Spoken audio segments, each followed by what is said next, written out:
e-learning, les bons côtés de la formation sont les mauvais. Franchement, ce titre est un peu provocateur. En quoi la formation aurait des mauvais côtés? Aller en formation, c'est de fait un événement très important dans la carrière professionnelle de chacun. C'est un véritable avantage, ce n'est plus une formation récompense comme on l'a souvent vécu, mais aujourd'hui ça fait partie vraiment de la reconnaissance des individus et de leur développement de compétences. Mais le problème aujourd'hui que l'on rencontre, c'est simple. C'est que simplement 40% des personnels salariés en entreprise vont en formation. Pourquoi? Mais certainement parce que la formation telle qu'elle est aujourd'hui porte ses propres limites.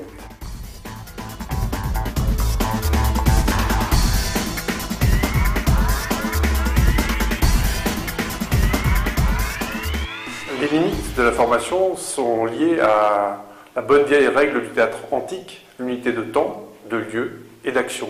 Forcément, structurellement, la formation présentielle porte ses limites. La ressource qu'est l'animateur est une ressource rare. Les salles de formation sont des ressources limitées. Arriver à organiser des formations présentielles, c'est une logistique, une organisation très sophistiquée. Donc, forcément, on ne peut pas former tout le monde. Et c'est là où les nouvelles technologies vont intervenir.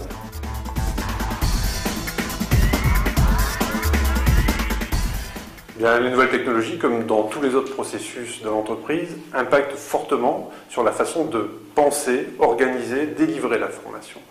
Un des objectifs majeurs, notamment, c'est d'aller former plus vite, puisque la vitesse est aujourd'hui une condition de réactivité et de compétitivité de l'entreprise. C'est aussi une opportunité pour former au plus près du poste de travail, pour renforcer l'ancrage et donc l'efficacité de la formation.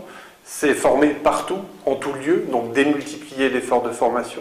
C'est aussi former tout le monde, puisque grâce à la capitalisation des savoirs et des savoir-faire dans ces modules de e-learning, on peut former au-delà des collaborateurs, on peut former l'entreprise étendue, ses fournisseurs, ses partenaires, ses distributeurs.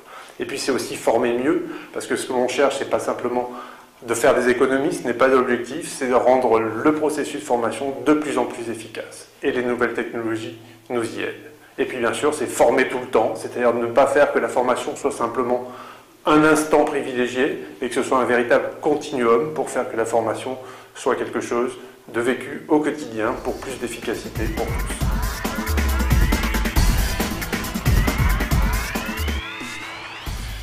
Le bénéfice premier pour le stagiaire, c'est qu'il devient au cœur du dispositif. C'est non plus un stagiaire, c'est-à-dire quelqu'un qui participe, qui assiste à, mais c'est quelqu'un qui devient un apprenant, celui pour qui on a créé le dispositif et qui est au cœur.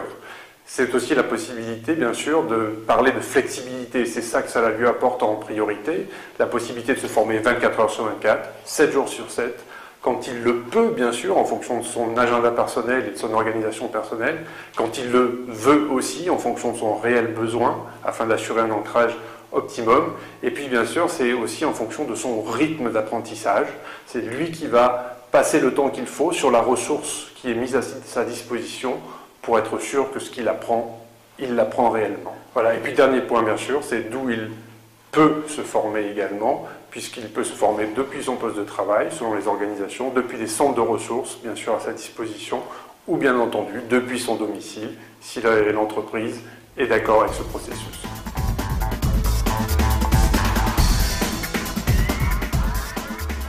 Pour l'organisation, bien entendu, les apports sont nombreux. C'est la capacité à diffuser de façon massive un même message avec une qualité unique à l'ensemble de son personnel ou de l'entreprise étendue. C'est aussi la possibilité de mieux former, c'est-à-dire même à ISO budget, on peut optimiser ses processus de formation et ainsi avoir une efficacité accrue. Mais c'est aussi la possibilité de mesurer ce qu'on n'avait pas forcément l'occasion de faire jusqu'à présent. Les Learning Management Systems nous donnent un véritable retour sur ce qui se passe en formation et qui a appris quoi en formation. Et puis enfin, c'est aussi la possibilité, grâce à ces LCMS, de mesurer le degré d'implication de chacun dans la formation. On sait bien que dans un groupe, en salle, nous avons des gens qui participent plus ou moins. Et bien là, on sait qui participe, qui est motivé à apprendre, et on sait que pour apprendre, il faut être motivé.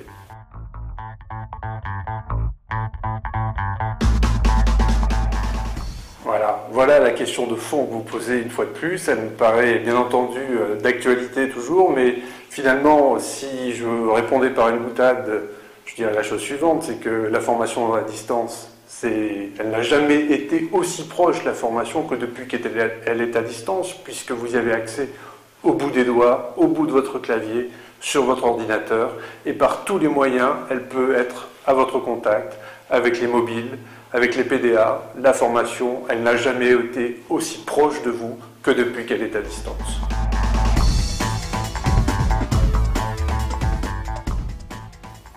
Pour conclure, bien entendu, on ne peut pas opposer formation présentielle et formation distancielle. C'est bien la combinaison des deux qui fait la richesse, tant pour l'apprenant que pour l'organisation.